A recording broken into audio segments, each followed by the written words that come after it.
Today I have for you a fantastic find by Fletcherman. This is a first wave exotic spawn and a very good one. This was discovered during this latest endurance update for No Man's Sky, so you can have full confidence in its spawning. So I'll show you where to go and all of the ways to fine tune this for increased spawning consistency and nanite gain. Firstly, we need to get to the system. This system is in the Euclid galaxy, so the one you start in. If you aren't already in it and don't have a base or teleporter link, you can go to one of the bases featured in the anomaly. There is always at least one of them in Euclid. Get to a portal and dial this address on screen now. If you are at the correct location, this is what you'll see when through the portal. Head up to the station, we're going to set it up.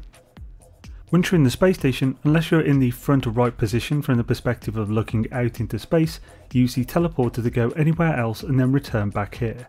This will put your ship in the front right position. Next, set your view to first person if you are not already. The position and first person is about activating specific spawn points outside of the station due to proximity to you and the loading cone of where you are looking. While I don't know the exact numbers, this has been shown to affect things quite a bit, and I found greater consistency of spawns in this position in the first person. You'll also want to turn off multiplayer, as otherwise being in an instance with other people will also affect spawning and so make first waves unobtainable. I would also advise against having your freighter in the system. I doubt it would affect the spawning, but it is one more thing to load, so likely a little cleaner without it. Though having a matter beam installed so you can utilise its main and cargo inventory would be very beneficial for lowering time to maintain inventory space. Lastly, for the pre, I would certainly suggest making a save backup before doing these, or if not on permadeath, making a manual save, as you only need to misclick in the buying ship screen once to accidentally trade for your current ship and lose it. Now just get in and out of your ship, then reload. As for the farming, you should load in next to your ship facing the runway and entrance. Do not move your camera, leave it facing that way until the exotic flies in. Once it flies in, just run over, buy it, then immediately scrap the exotic, get back into your ship, jump out to autosave, then repeat the process starting with a reload. This particular exotic will award you the maximum storage augments of 3, and the maximum technology upgrades, being a hyperdrive, pulse engine and starship shield. All 3 are S-class. The storage augments can either be used on your current ships or to max one of the exotics once you have enough to scrap that and recoup the units you've spent buying to scrap. It's important to remember that the value of a ship when it comes to slot count is only affected by the main inventory slots, so if upgrading the ship with augments to scrap right after, you should not upgrade the technology or cargo slots, as it will give you no benefit. The S-Class technology upgrades can be sold to one of the vendors next to the ship scrapping terminal for a little under 1,500 nanites per 3.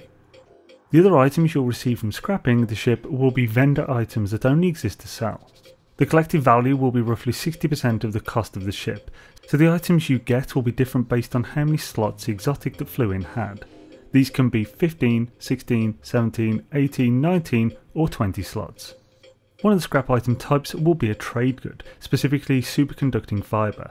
The base value of these is 50,000 units each, and that is a value that is taken into consideration when the ship is scrapped.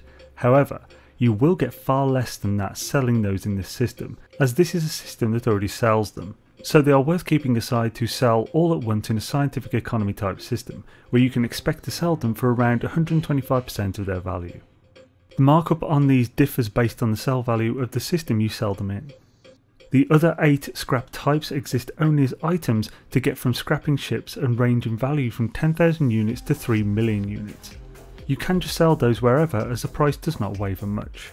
Though it is worth noting that they, along with all other items sold to the Station Galactic Trade Terminal, will affect future sales, meaning that the price you are given for them will lower after each sale. This does recover over time, but it is slow.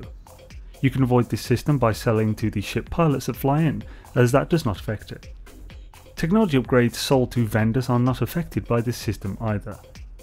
You'll also gain some activated copper as part of your ship's scrap value, on around 4 of the 6 slot counts that can fly in. While the exotic spawning on the first wave is very consistent, it is not 100% consistent, and will occasionally not come in, but it's easy to tell and not slow you down. If the exotic is coming in, it will almost always be the first ship to fly in, rarely second, so if the first ship you see flying in is not the exotic, and you don't immediately see it behind it, then just reload again to reset. Don't waste your time waiting for it. It often will fly in, but it'll be on the 3rd or so wave, and that will take far longer than just reloading again. As you can expect from me, I did some maths and lots of testing to see exactly how many nanites we can expect to gain from this. This data is taken from 39 of the exotics scrapped. Some of those I just collected every point of information, and others I ran a test to learn the timings. The greatest point of inconsistency here is the reload time. PS5 players have a far quicker reload than any other platform, so your hourly nanite gain will certainly be the highest. PS4 will have the lowest, but still rather nice. To work out these times, I did a number of runs, then took the video recording into Adobe Premiere. In there I took 3 sections per run, firstly the loading time from the moment I click to reload until the first frame that the outline of the station entrance pops in. Then from that frame until the moment the pilot of the exotic is available to interact with. And finally from that point until I'm clicking to reload again. So the loading, the ship being available, and then scrapping. I recorded all of these times and took an average. My times were 12.95 seconds for loading, 58.2 seconds for waiting for the ship to be available, which including one run where it came as the second ship, and finally 27.7 seconds to buy and scrap the ship, then save and reload. This gives an average hourly rate of 36.42 exotics scrapped. However, there is one more thing to take into consideration, and that is the occasional time it doesn't fly in. So I took an average of the ship becoming visible, so you'd be able to tell it isn't the right ship, and added that plus the loading time to every 20th scrapping. This gives us a far more realistic 34.57. If we then add up the value of the S-Class modules when sold in the system, we get an hourly rate of 49.5 thousand nanites. If we consider the PS5 load time as 5 seconds, then the hourly rate for PS5 is 53.6 thousand per hour. And for PS4, Google told me a rough load time in a station is around 20 seconds.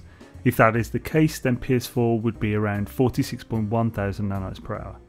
Either way, this is a pretty substantial method and a great find by Fletchman.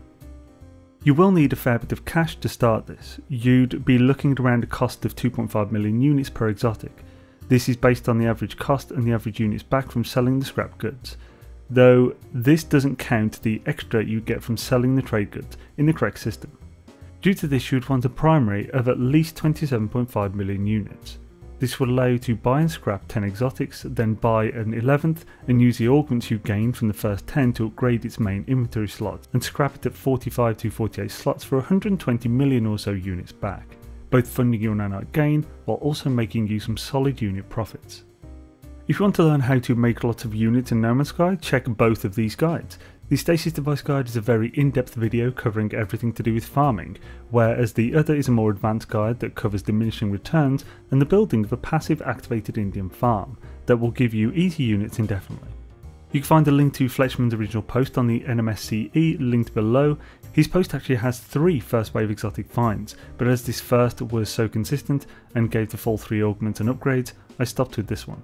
Thank you for watching. I hope you found this informative and enjoyable. If you did, hitting the like button would be super appreciated. Thank you to all of the X-Men who support my work. If you wish to join them, check out the links below. Have an amazing day.